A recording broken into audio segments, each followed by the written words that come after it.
Get your free copy of the complete tutorial at www.teachucomp.com/free. After selecting a cell range, you can easily enter new information into the selected cell range. There is one cell in a selected range that is white. That cell is the active cell within the selected range or ranges. You can enter information into this cell as usual. Then move to the next cell in the range or ranges by pressing either the Tab key to move to the right or the Enter key to move down.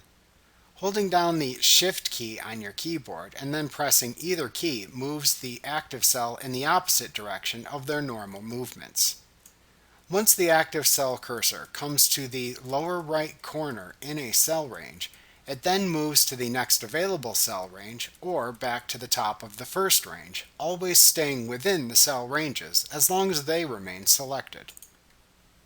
Like what you see? Pick up your free copy of the complete tutorial at www.teachucomp.com/free.